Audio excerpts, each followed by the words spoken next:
you want to have a ticket for that in 3 weeks. So without any further ado, Mark DeGiacomo. Thanks, Mary Lou, and thank you everyone for coming out this afternoon. Our speaker today was born and raised in Boston before he moved to Cohasset, where he lived for 22 years, raised his family, and sailed his sailboat. And then he moved back to Boston, where he lives today. He's an attorney by profession, this year celebrating his 56th year past the bar, and his 50th year at the law firm formerly known as Roach, Cairns and DeGiacomo. He is, without doubt, one of the most prominent lawyers in the Commonwealth of Massachusetts. I could spend a lot of time telling you about the rewards and the designations and so forth, but maybe the best way to tell you is a lot of people are familiar with the super lawyers designation, where our peers honor a small group of people in each of our individual specialties.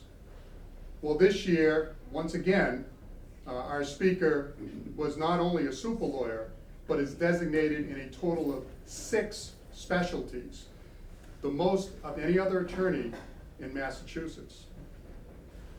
He is also an adjunct professor at New England School of Law for 30 years.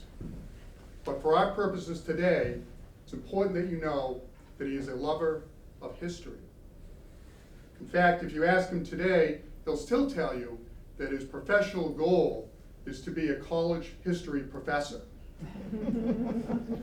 While it may be a little late in the ball game to change careers, I wouldn't bet against him.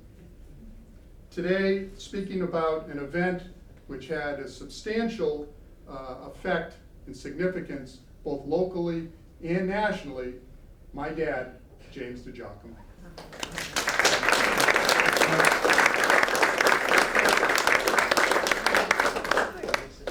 You get a feeling of age when your son introduces you. You know, it was in the late 50s, probably around 1959, when Jean Marie and I came down to Cohasset. I had seen it and fell in love with it as soon as I saw it, and wanted to live here. And we couldn't afford to buy, but I wondered were there any rentals. There weren't too many rentals either. And some of you remember Fred Peterson. Fred met us and said, well, you know, there is one place that may be available. It's down on Beach Street, 59 Beach Street. So we took a look at it and really fell in love with it. And Helen Tower, may she rest in peace, was going to move upstairs and we were going to stay downstairs. Well, we did. That was our first place. But there was one problem, and that was that I couldn't afford the rent. The rent at that point was $120 a month. So I thanked Mrs. Tower and started to walk away, and she said, young man, I was young then, come back here. So I turned around and went back with Mark in my arms at this point, and she said to me, how much can you afford? And I said to her, well, we're paying $70 a month. I may be able to pay $80. And she said, you have a place. And that started our contact with Cohasset. Now the sequel to that story is an interesting one, because probably, 10 years ago or so, Mark called up and said, Dad, I want you to know we bought 59 Beach Street. So we love to come to Cohasset. We love to spend time with our family and in the first house in Cohasset. So it has many, many pleasant memories. Now tonight, or this afternoon, we're going to talk about the Boston police strike. The Boston police strike took place 94 years ago, but yet it is still spoken about in history. The actual date of the strike was September 9th, 1919. And it was on that day that 1,117 Boston police officers abandoned their posts and went on strike. And history has developed over the years, and the significance of that strike has been discussed time and time again. It had a national impact, national influences, and brought to office the 30th President of the United States, Calvin Coolidge. So there is a lot of history that comes with the Boston police strike. I'd like to take a few moments to set the setting of the strike and talk about immigration, because that's where it started. Between 1901 and 1910, Americans received approximately 9 million immigrants. And if you extend that period of time from 1880 to 1920, there were 20 million immigrants. The immigration started in around 1840 with that horrible Irish famine, as we well know in the town of Cohasset with the history of the brig St. John, which went ashore in the Grampuses in 1849. So there was a flow of immigration continuously into the beginning of the 20th century. And then we had the Industrial Revolution. And the turn of history was that the number of immigrants created rapid industrialization and urbanization. They flocked to urban areas of our country, including Boston, and including my maternal grandparents. So American industry and its laborers became the biggest creators of capital on earth. They produced about 1/4 of the global manufacturing output in the world. You can get an idea of the size of the corporate enterprises, and corporate wealth grew. Now, the captains of industry sought to command and control the millions of immigrants and the workers through the labor that they created to create the tremendous success on capitalization. However, the workers, including children and young girls, sought fair wages, fewer working hours, and improved working conditions. And they sought this by affiliating with unions. For example, here in our own area, the Lawrence Textile Workers Strike in 1912 was a strike that certainly had a tremendous impact on the area. There was a new Massachusetts law, and the new law, first in the nation, reduced the maximum number of hours of work per week for women and children from 56 hours to 54 hours. Employers, as a result of that reduction, reduced the weekly pay to make the reduction in the hours that they were given by Massachusetts law. 32,000 employees, about half the workforce, consisting of women and children ages 14 to 18, went on strike. Now, the strikes continued at this period of time throughout the United States. In 1919, a record of 4 million workers went on strike. And during that same year, there were 3,600 walkouts. So you get a drift of what the situation was as we approach September of 1919. However, this was not the first strike in the Boston area. Just prior to 1919, there were several strikes. The Boston Elevated Railways, in those days called the Boston L, those workers went on strike. The telephone workers went on strike, and the fishermen went on strike.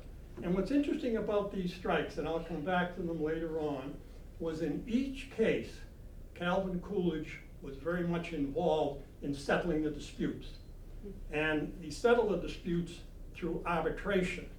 So he was a governor who was familiar with labor unrest. However, unions began to grow. There was a 400% increase in union membership between 1915 and 1918. And in 1913, the United States government established the Department of Labor, whose purpose was to protect the rights of workers. Now, when the First World War came to a conclusion in 1918, the Bolshevik Revolution also came to a conclusion. As a matter of fact, it was the Bolsheviks who entered the peace treaty with Germany. Now, what then occurred throughout our country was the first so-called Red Scare. Red Scare. Basically, people taking the position that unions are really socialist organizations, communist organizations, and people who affiliate with them have questionable intent and behavior. This Red Scare was a very, very real one. The ending of the First World War, however, resulted in a destabilization period. Unemployment was very, very high. Worker unrest increased, and the cost of living was substantial.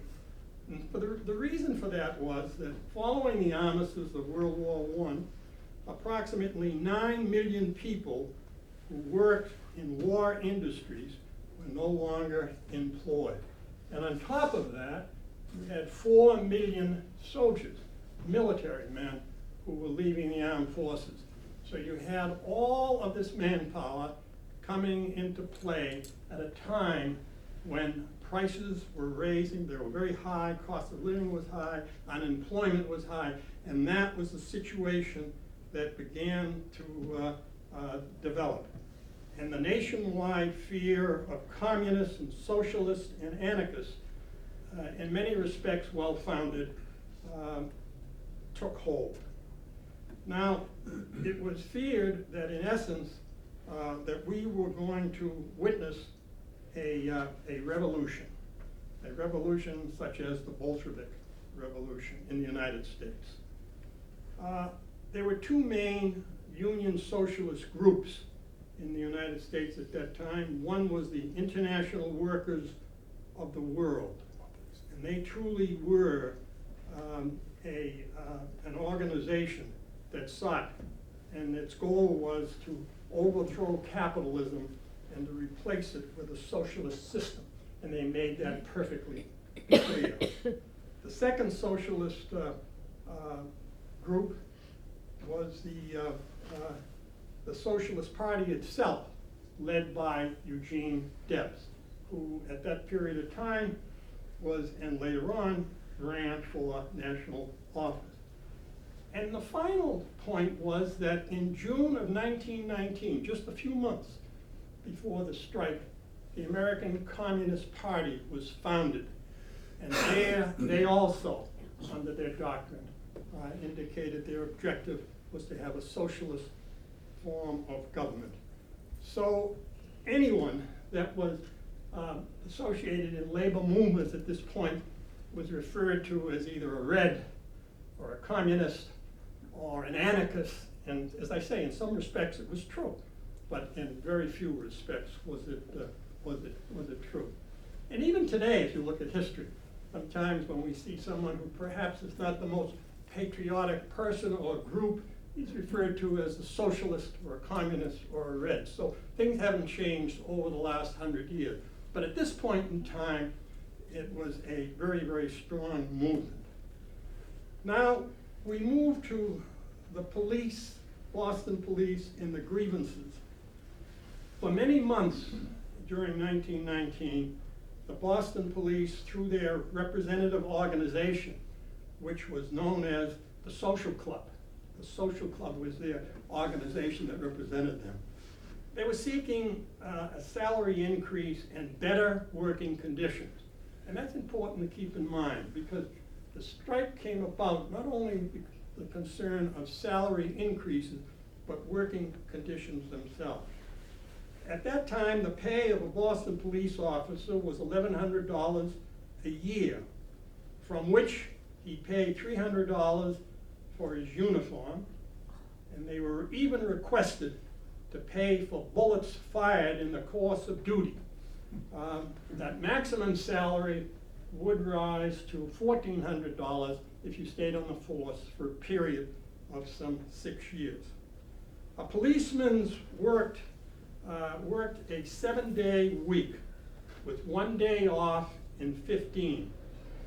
The so-called day crew, the day officers, put in 73 hours a week and had to spend 1 night a week in a station house on reserve. Now, the commissioner was unable, the commissioner of the police department was unable to increase the size of the force without the concurrence of the mayor. And all expenses for maintaining the police department were paid by the city. At this point in time, the governor appointed the police commissioner. The police commissioner was appointed for a 5-year term. The term of the governor was 1 year, 1-year term. Calvin Coolidge was in his first year term. The strike took place in September. He was running for re-election in November. So this also had political implications as to how one was to move. So although the governor appointed the commissioner, the financial part of the department was borne by the mayor and the city of Boston. Now, to understand the strike, you really have to have a little understanding, and I'll be very brief on it, as to the 3 principal actors in this whole scene. The first, as I mentioned, would be the governor. The governor appointed the commissioner for the Boston Police Department. And the governor then was Calvin Coolidge. Calvin Coolidge, as many of you know, was born in Plymouth Notch, Vermont. His father was a farmer and a storekeeper, and also a local justice of the peace. Calvin Coolidge graduated from Amherst College with honors. He decided to have a career in law. He was a very quiet man in many respects, very laconic, known as Silent Cal. He was a very silent man, but I will tell you that he was also a great speechwriter. He wrote all of his speeches, the last president to serve who wrote his own speeches. He was a great debater, both in college and elsewhere. He was also a great listener.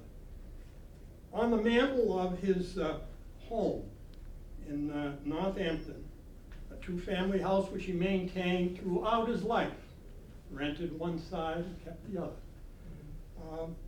His family lived there, as I say, for many, many years, and on the mantle of the fireplace was displayed an embroidery quotation, and this is what it said: "A wise old owl sat in an oak.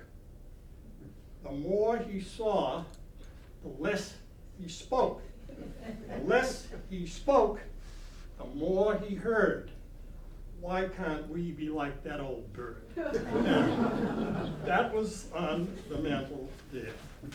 By 1919, Calvin Coolidge had served as mayor of Northampton, was elected state representative, state senator, speaker of the Senate, lieutenant governor, and governor of Massachusetts. He loved politics. He married Grace Goodhue, a teacher at a school for deaf children, in 1905, and they had 2 children, John and Calvin. And we'll talk about that a little later. So Calvin Coolidge was the first person to take a very, very important role in this police strike. The second was the police commissioner. The police commissioner, his name was Edward Upton Curtis. He was from an old Boston family. He graduated from Bowdoin College in 1882. And after studying law, he then passed the bar and became a practicing attorney. He was a very ardent Republican, and his interest was with politics. In 1885, he was elected mayor of Boston, and he served one term after being defeated by Joshua Quincy III, who was nominated by the Irish ward bosses.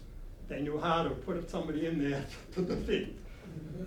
Never again did Commissioner Curtis hold elective office, and he was appointed police commissioner at age 57, following the death of a Commissioner Stevens O'Mara, who was very popular with the policemen.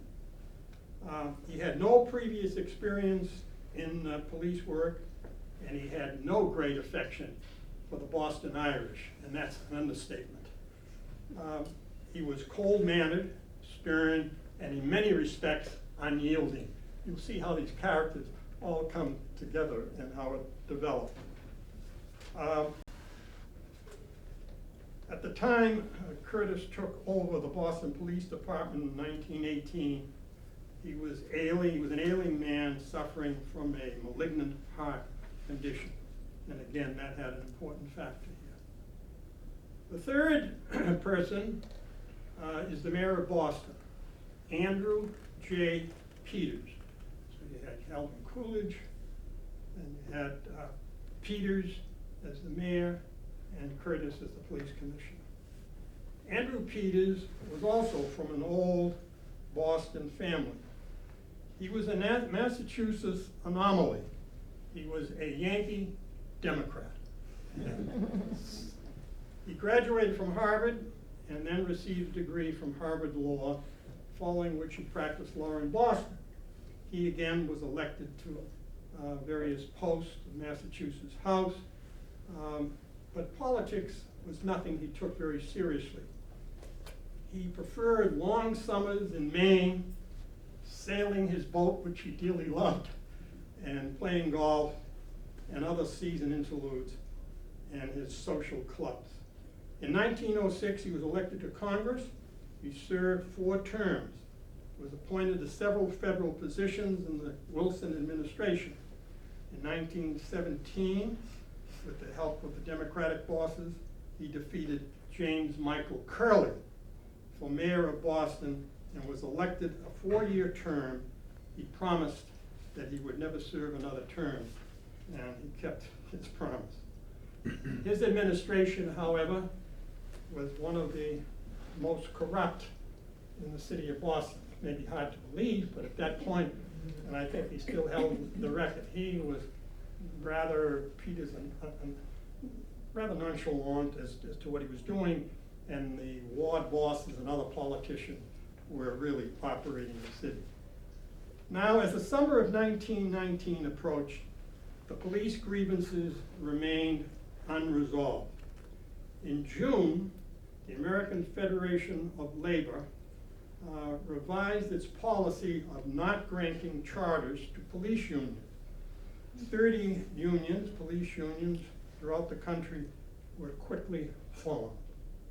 The Boston police saw that this was their opportunity to turn their innocuous social club and become a more aggressive union. And in 1919 alone, about 1 million new members had joined the AFL. And Samuel Gompers was the leader of that union throughout this period of time. Petitions for affiliation with the AFL charter began to appear in the police departments and were signed by various police officers. In July of 1919, Commissioner Curtis issued a general order stating his position was against police unions. Nevertheless, the police continued to pursue its plan to organize as an affiliate union with the AFL. Curtis then amended the rules and regulations of the police department to prohibit any police officer from joining any organization outside of the department affiliated with any union.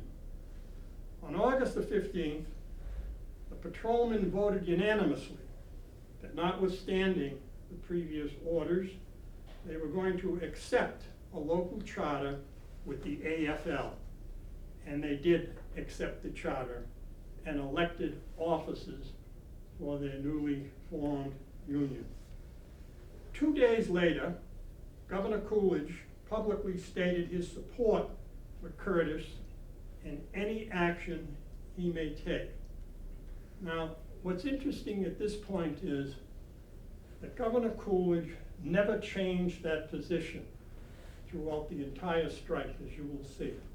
He always supported and backed Commissioner Curtis in everything that he wanted to do.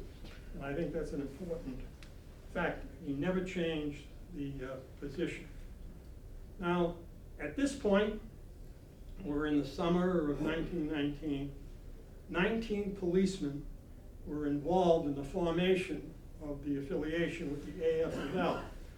And they were summoned to appear before the commissioner for hearing. The commissioner found that they were violating the rules of the department and found them guilty and reserved imposition of punishment. And that's important. He suspended them, but temporarily, but reserved any type of imposition of punishment. That was the beginning as it began to evolve of the strike.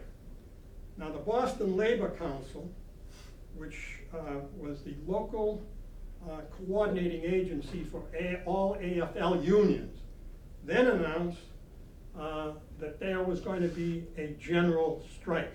Now, you can just see the situation at this point in time. A general strike in the city of Boston. Police, fire, everything was just going to close down. And think of the political issues with the governor running for re-election a month from now, labor taking this position. And I will say, if you look back in history, Governor Coolidge, when he was first elected to state office, was very progressive in his thoughts. He supported labor. He was a very strong supporter of labor, of minimum wage, of limitations of hours of work for women and children, and all of this. But Curtis Commissioner Curtis announced that striking policemen would not be reinstated if they walked out. He announced that on August 25th. Now, he also indicated that he, the commissioner, just in case there was a strike, would begin to enroll volunteer policemen. And they began to be enrolled. And everyone who wanted to be a policeman signed up to be a volunteer. Whether you were working in an office or you were attending school, this was the opportunity that you could be a police officer. Now, at this point, Mayor Peters, seeing what's going on, appointed a committee of 34 leading citizens to attempt to avoid the strike. Now, the mayor, before appointing this committee, spoke with both the governor and clearly with Commissioner Curtis, and they agreed on the number of people and who they would be. And the chairman of the committee, who was really the committee itself, was James J. Storrow, who was a prominent Boston businessman. And if you drive down Storrow Drive, you can think of James J. Storrow. But the Storrow family was a very prominent family. This committee was known as the Citizens Committee. And the Citizens Committee, through a subcommittee and Mr. Storrow, tried to find a settlement that would be acceptable to all parties and a strike could be avoided. But he did issue a statement that the policemen should not affiliate with the AFL. And this is also interesting. Both the commissioner, the governor, and the Citizens Committee all came out right away and said, you should not be permitted to affiliate with a labor union. And that stood. Now finally, after many days of negotiation and dealing, the Citizens Committee presented a compromise plan. The police were to surrender their affiliation with the AFL, and the issues were to be submitted to arbitrators, 3 arbitrators, chosen by the mayor, the commissioner, and the policeman. Curtis immediately rejected the plan. Commissioner Curtis took the position, as many others did, that the police officers were public officials. They were not employees, they were public officers, and therefore they had no right to affiliate with any organization outside of the structure of government. So he immediately rejected the offer and then announced that he would announce his decision with regard to the 19 policemen on September 4th. So there was suspense as to what he was going to do. Peters was still hoping to avoid a strike, and he went with representatives of the Citizens Committee to ask the governor to intervene. Coolidge refused. He stated that he did not consider it his duty to communicate with the police commission, that was the police commissioner's responsibility. Many believed that if the governor at this point in time had intervened and spoken to Curtis, that there would not have been a strike, but instead a compromise. That's conjecture. We don't know, but that was the conjecture at the point. That's why I mentioned a few moments earlier that the governor was familiar with labor discord and had mediated and arbitrated himself while he was governor other provinces. At Peters' request, Mayor Peters' request, Curtis agreed to defer the disciplinary decision until September 8th. You can see the suspenses are kind of rattling along here. In the meantime, members of the Citizen Committee continue to have settlement discussions with all the representatives, and particularly the police department and the mayor. The Citizens Committee finalized its report and proposed a settlement which was acceptable to the police department, to the mayor, to the Citizens Committee themselves, and to many other prominent citizens in Massachusetts. However, it was not acceptable to Commissioner Curtis. He would not approve the plan. The plan was a simple enough plan. The police would not affiliate. The grievances would be investigated by a committee of 3 citizens, and no policeman would be discriminated against for having been a member of a union affiliated with the AFL. As I say, the plan was sent to Curtis. Mayor Peters urged him to accept it. He refused. And Governor Coolidge was unmovable. He was not going to take a position in this matter at that point in time. Curtis, on September the 8th, advised the mayor specifically that the compromise was not acceptable to him, and he intended to proceed with imposing the sanctions on the 19 policemen. He said he would accept no solution that might impinge on his authority or that might be considered as a pardon of the 19 policemen. He was determined he was going to get those 19 people one way or another. In the meantime, as I mentioned, volunteers were being processed.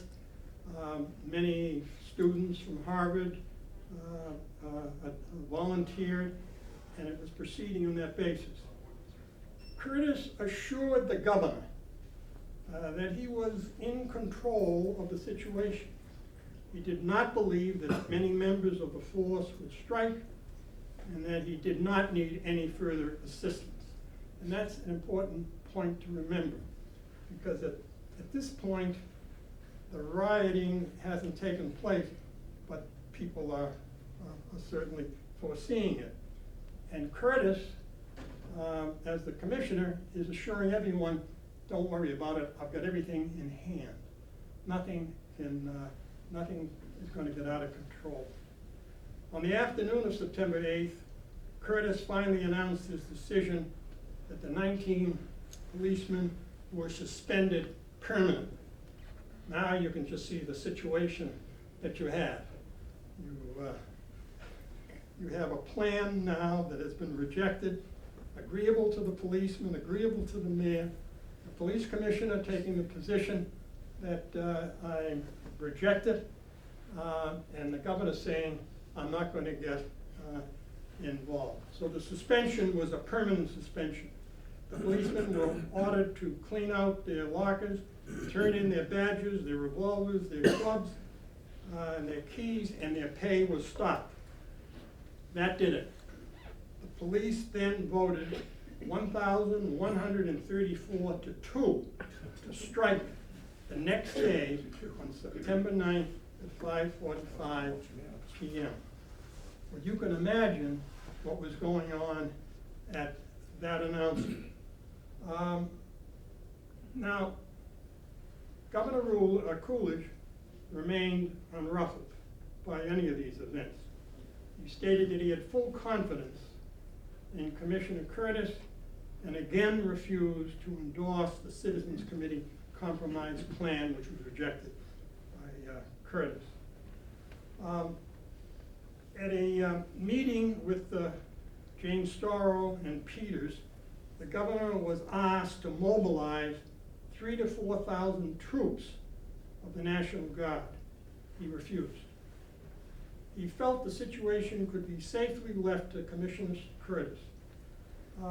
He also indicated to the mayor that he had authority, if he wanted, to call out the Boston's Guard. Now, that wasn't true in this respect. Peters, as mayor of Boston, had the authority to call out the National Guard from Boston, those guardsmen from Boston, but only in the event of a riot. The riot hadn't taken place yet. They were all negotiating back and forth. The governor, on the other hand, in the event of a potential riot, could have called out the National Guard. So Curtis had expected that at least 2/3 of the members of the police officers would not go on strike. He was dead wrong. At 5:45 on September 9th, 1,117 patrolmen, as I mentioned, abandoned their jobs. 427 policemen remained loyal to the commissioner. Now, as a result of all of this, that afternoon and early evening, things seemed to be rather calm. But around midnight, the riots started. And I won't go into a lot of details on the riots, but I'll summarize them for you. For 48 hours, the city was really in a state of surge. The riots occurred principally in the then Scollay Square area of Boston, today Government Center, and likewise in South Boston. Horrible situation. Property was destroyed, stores, windows smashed, property stolen, women assaulted, several rapes, shootings, probably 3 or 4 people died that first night alone. It was a city in terror and completely taken over by hoodlums and ruffians. And if you do read Dennis Lehane's book, which I hope you do, he describes the riots in great detail. It's nothing that we as human beings should be proud of. It was such a disgrace. And the city was just taken over. And people acted, as I might say, pretty close to as an animal would act in those circumstances. The national press covered all of this. And it certainly had been covered by the national press for months earlier. When the newspaper men pressed Governor Coolidge after September 10th why he did not call the state guard, he replied, "Perhaps I am culpable in that respect. If I am, I will take the blame." Years later, in his autobiography,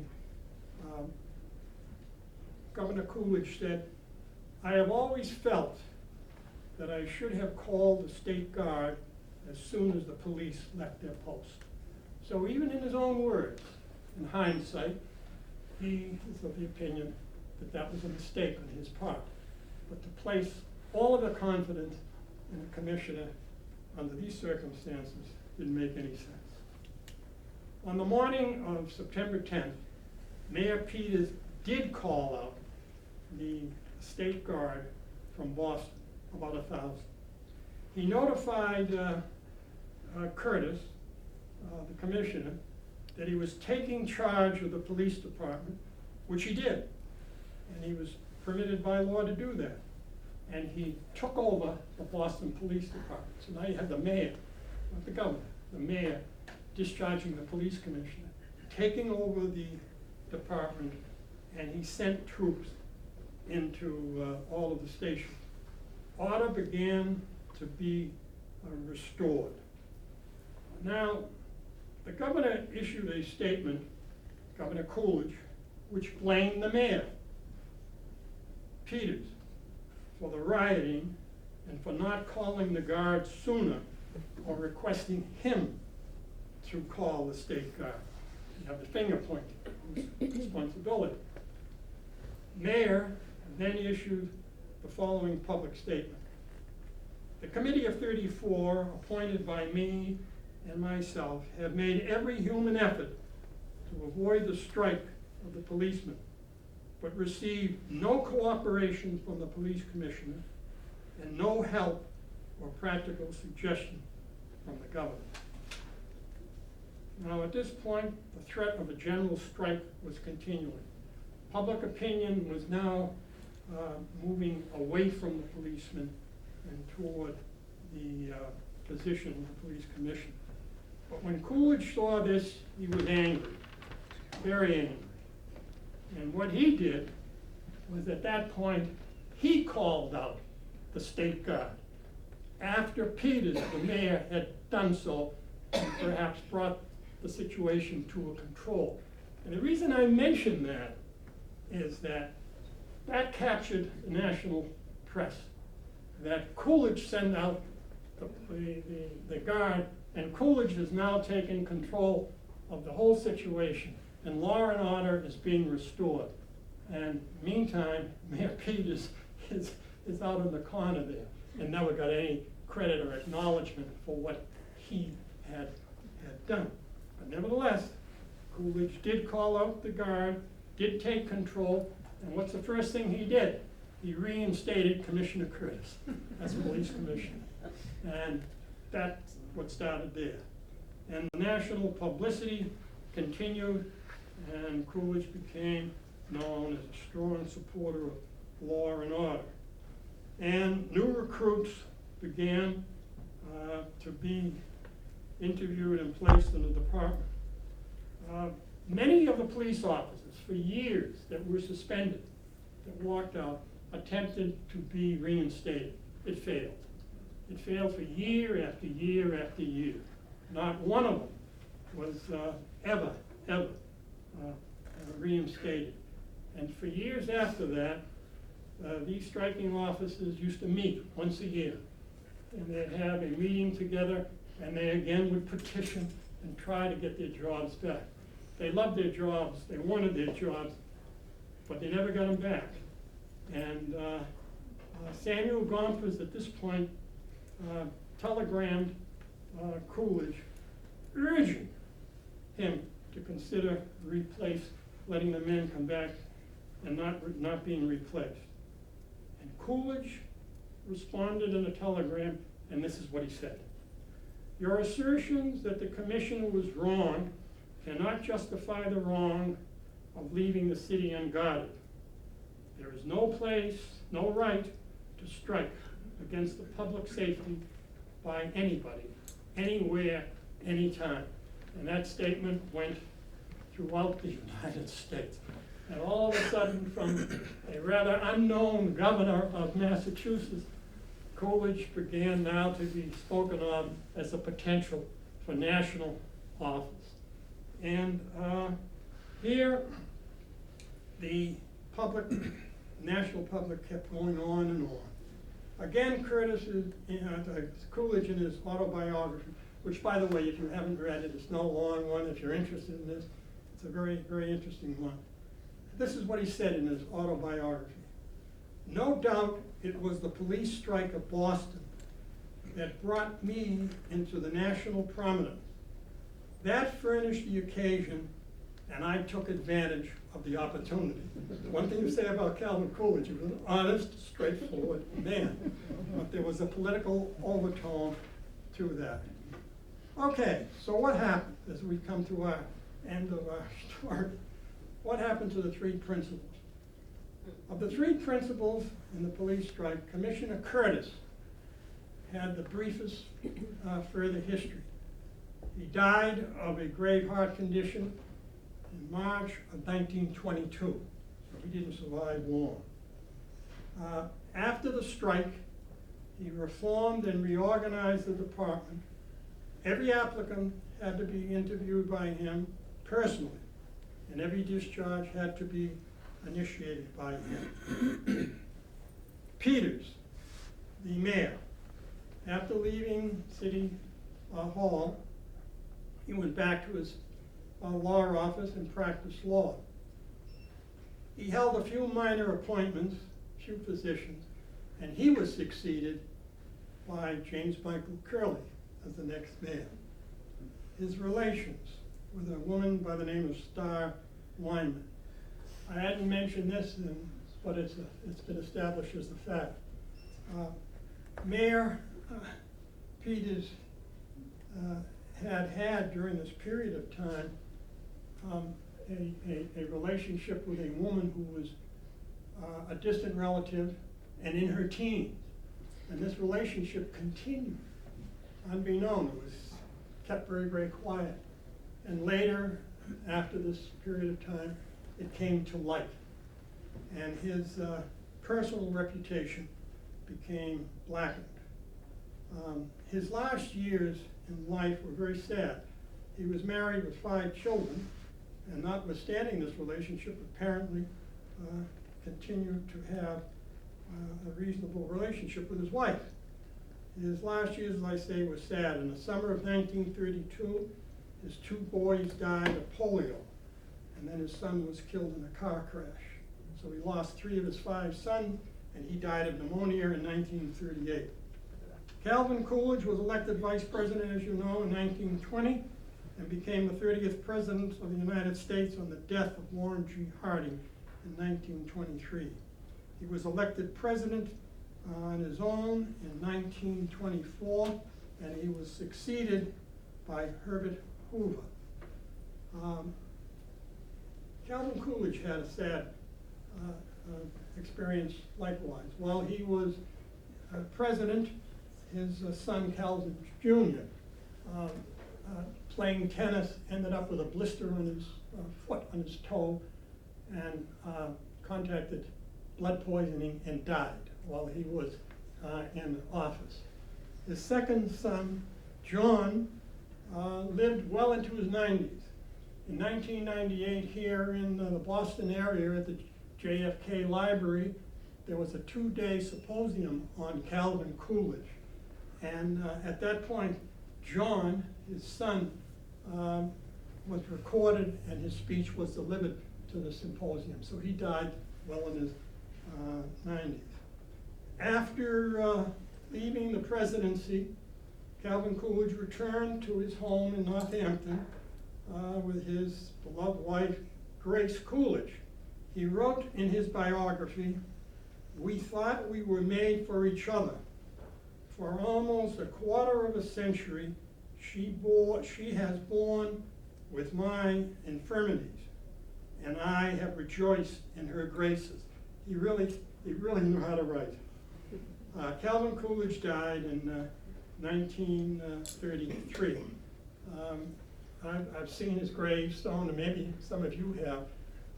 The stone is in a cemetery by the road, and on it is the top of it, the presidential seal, hardly noticed, and underneath it, his name, date of birth, and date of death.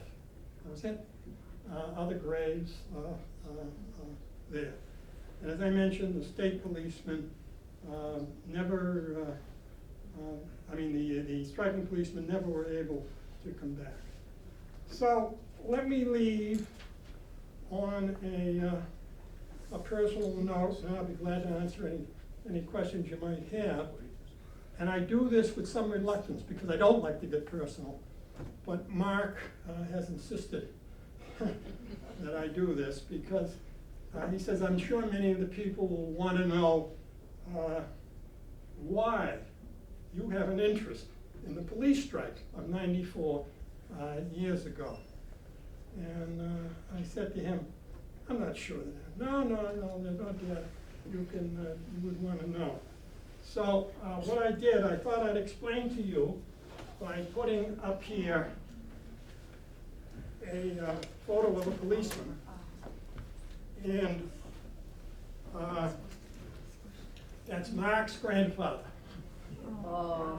And the badge number on it is 519. So you can see how early he was. Dad was one of the officers who went on to the force when the striking officers were all discharged. And he went on to the police force. And growing up from time to time, there would be discussions in those days at our kitchen table. And he would talk about the strike.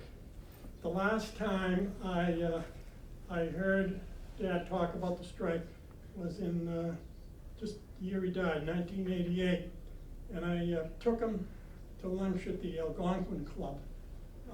And after lunch, we walked down the stairs, and if you've been there, there's a huge portrait of Calvin Coolidge. Huge portrait, full portrait. And Dad came down with his cane, and he looked at it, and he stopped and he looked at it, and he looked at me and he said, he was right. They should never have gone out on strike. Now maybe he had a personal feeling on that because he was able to get on the force, and he served 41 years. When he died, he was the oldest retired police officer at the time. And after, the final point I will leave with you is that when he retired, he turned in his revolver. They let Dad keep his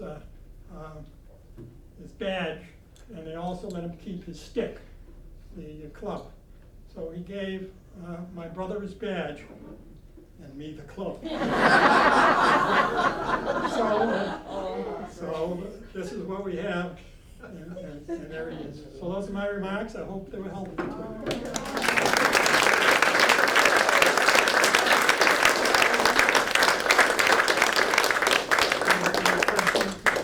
Yes, Bill. I had a question, Jim. Was there much back and forth between either verbally or physically between the suspended police officers and the ones who stayed, or people like your dad who might have been called a scab? Yeah, no, and they weren't. That was interesting. That's a good question, Bill. They weren't, and I often wondered that myself. They reached the conclusion that they were misguided. They never thought that this would happen. I mean, it was something that they never thought. They were upset that they didn't have the opportunity to reapply, but many of them went on to other departments.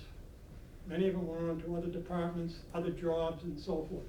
But you're right, they did not treat the officers who came on knowing that someone had to replace them. And it wasn't, they looked at it as not their fault. They had made that mistake. So there was no ill will. As a matter of fact, many of the police officers used to socially get together, the ones who didn't, and talk about the stories of the department. So that's true. Yes. didn't Dennis Lehane say something about the fact that after the strike, the policemen who were hired as new police officers were given the things that the policemen had requested? Not all of them, but they were given the raise. They were given the And raise? they had a committee looking into the horrible conditions. conditions in the station houses, which, as I say, sometimes two men had to sleep in a bed. There were rodents, bed bugs, it was just horrible, horrible situation.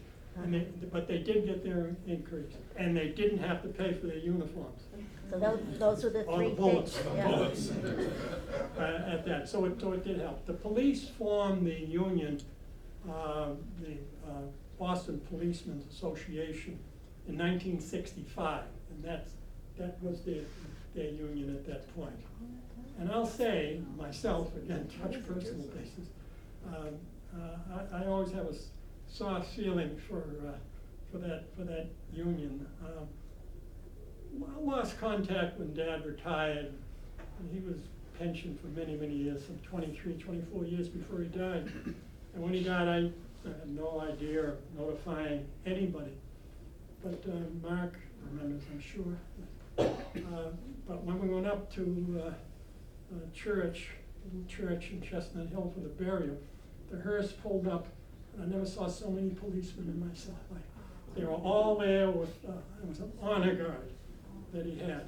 And I looked at it and I said, gee, wouldn't Dad be proud of that? And times had changed because a good number of the honor guard were police women. And I said, Dad would have loved that too.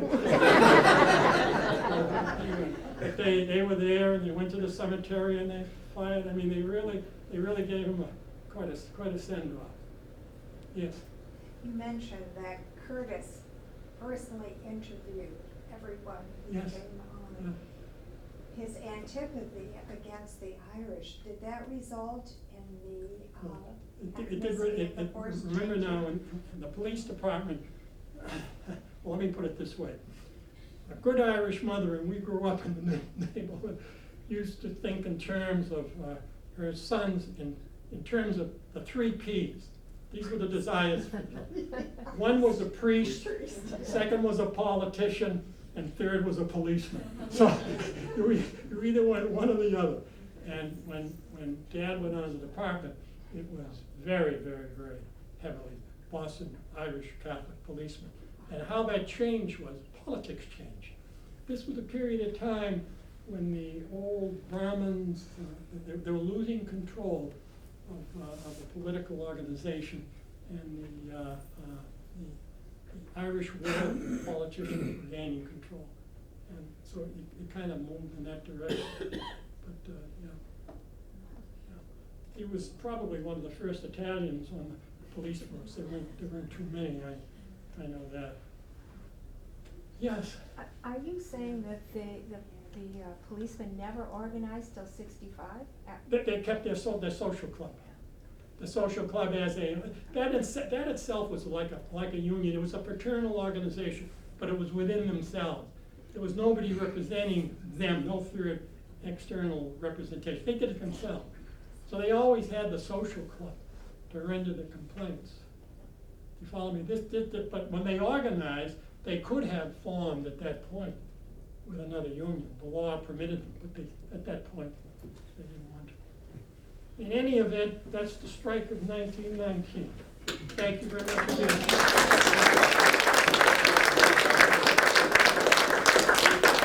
You're all welcome to stay.